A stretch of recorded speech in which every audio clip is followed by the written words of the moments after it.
This is a video on how to get great looking senior portraits. So you guys are officially the class of 2014 and you are going to be seniors after this summer. It's finally here. You've been waiting forever. I'm going to tell you a little bit about myself. My name's Carrie. I'm a high school senior photographer in the area. I've been doing this for just over 9 years now, and it's something I absolutely am totally passionate about and I love. So this summer is time for senior portraits. And you've got some choices. You can look either good or you can look amazing.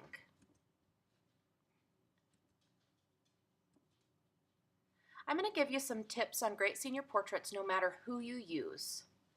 Everybody wants to look good in their senior pictures, but why not more? How about looking totally amazing?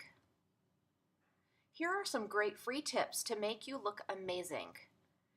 And how to get more photos for less money too, just in case you do decide to go to a professional photographer. I'm going to tell you some tips on how to avoid certain things and how to do certain things right. This is an example of bad lighting. Bad lighting kills images. Actually, it's probably one of the easiest things I can find wrong in an image. There's either not enough light, which is going to create deep shadows, harsh lines. It's just not very flattering. There's also the point that you can have too much light, and you've probably seen that where you've got blowouts, where it looks totally white, you've got squinty eyes, you lose detail. Sometimes also with bad lighting you can get the dreaded raccoon eyes. That's when the sun is directly above you. How can you fix bad light? Well, there's a lot of ways to fix bad light.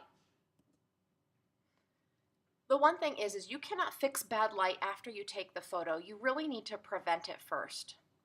You can use a reflector. It's a large, shiny, almost kind of piece of fabric that's firm. You can use that to reflect light onto your subject. That will help a lot. You can also use outdoor studio lights or something to soften the light. So it could be, I want to be careful saying the light on top of your camera because that is actually not a flattering light, but there are lights that can attach onto your camera that are larger that will soften the light. You can also use something to block the light. This could be as simple as making sure you take your photos in the shade. It can also be that you have a large piece of fabric type of thing similar to the reflector, but this time it's actually meant to create a shadow and block the light. So there's something called, you can pick up color. I call it color reflecting poorly on this slide. And you can see from this sample, this girl has got a yellow color cast to her. Color reflects off of everything. No matter what, it reflects. This happens to be a picture in the fall that was a really good example, and you can see that she is picking up the yellow from the leaves around her. She could actually be picking up blue in her face from the sky or water. She could pick up green from the trees. The way you fix this is adjusting your white balance in your camera. You can also fix it in Photoshop. So I'm going to talk a little bit about other things I'm not exactly fond of in this image. I'm not real happy with the pose. I think that hugging trees is very 1970s, and it doesn't really have a place in portraits today. I think she's cropped in a little bit weird for the way she's hugging that tree. It may have been more flattering. I think trees can definitely be used, but not necessarily looking like she's in love with the tree. So we're going to talk a little bit about posing and camera angle. This is a very unflattering pose for this specific girl. She is a curvier girl, and I don't know that I know for a fact I would not have focused on her body. The camera angle is at the center of her body, making her honestly look a lot larger than she needs to look. It doesn't help that the shirt she's wearing either, which isn't showing her curves. She actually is heavier up top. She's large busted, but she's not an overweight girl at all. But this photo makes her look overweight. The way I would fix this is to get above her, focusing down on her face, making her body secondary. I would probably also add a little tilt to the camera.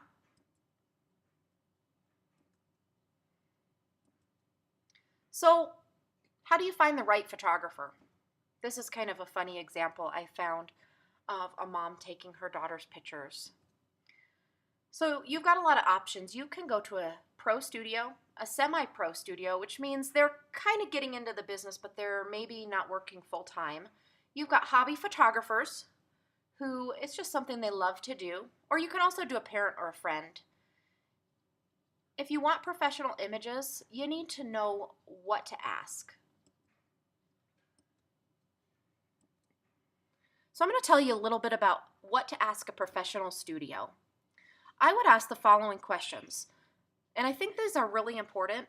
I call around every year and I talk to multiple studios and I ask these same questions because it's really important for me to keep very competitive and give my clients what they want. So I like to ask, is there a limit to my clothing changes? This is important, especially for girls, even for guys. What happens if we run over time and I really want to get that one last shot that it was kind of my dream shot, the one I imagined. Can you give me a little bit of extra time, even just 10 extra minutes, 15 extra minutes? Or is your schedule so tight that there's no way you can schedule that in? Do you guys sell full resolution printable digital files so I can print them myself?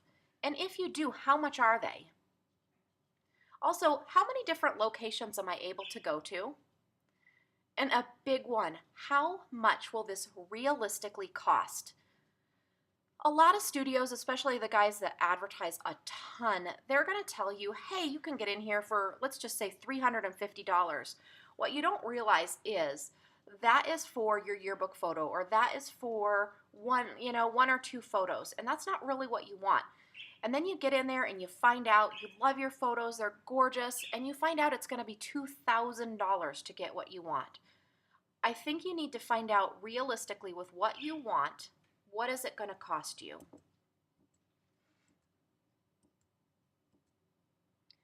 I'd want to know if they have the ability to work in a studio as well as on location, if there are extra fees for the different locations they go to, and if they'd be willing to send me their full and true price list before I set my appointment.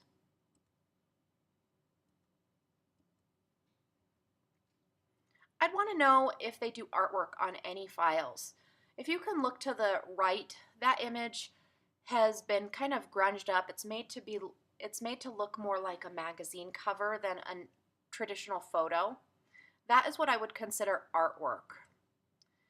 I'd also ask them, if you've got a best friend, can you bring your friend? You may not be able to share the whole photo session, but can they pop in for a minute and get, a best friend photo with you?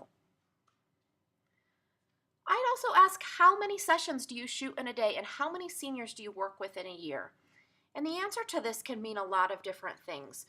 You could have a big studio that photographs thousands of seniors, and although that might seem really awesome because they're so super popular, does that mean your photos are going to look like thousands of other people's work?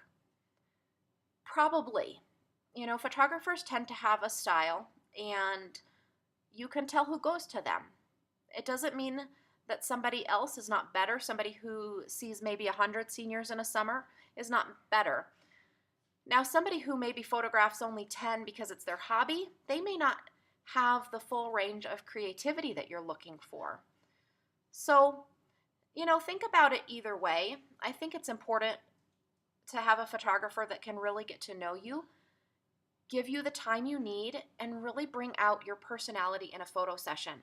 And if they have thousands of clients, I personally don't believe they have the ability to do that.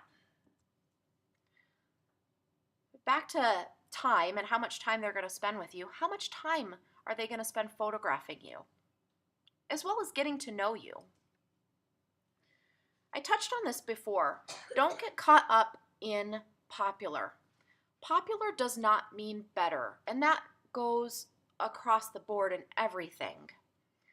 I'll tell you a little bit about what popular means in photography. It means they spend a lot of money on advertising. That's how they get popular. That cost is then passed down to you in your portraits, in your photography. You can get amazing portraits at an affordable price, and you can save a ton of money. You do not have to go to somebody who's expensive and popular to get good photos. I'm going to tell you a little bit about our studio just in case you're in our area. I'd love to be able to meet with you, get to know your parents. We are a great studio and we have affordable prices. We pride ourselves on giving our clients more time, having more fun with them, more retouching. And when I say more retouching, I don't mean plastic retouching. I mean the artsy stuff that really makes your photos pop and stand out. We just really like to work with our clients in a way that we would want to be worked with. We don't spend a ton of money on advertising, and we do for sure pass that savings on to our clients. You'll be pretty surprised if you go to our website and see what we offer our clients and how much money we help save them. But the best part is we truly get to know our clients and we have fun with them. And so because of that, we bring out personalities in senior portraits like nobody else can. As a special this year, we're actually giving every family of a high school senior a free mini family photo session and a free family photo the year before they graduate high school. So it's really kind of that spring before you graduate. I hope if you're in our area, you'll give us a chance and you'll talk with us. Thanks so much and have a wonderful day. I hope these tips help.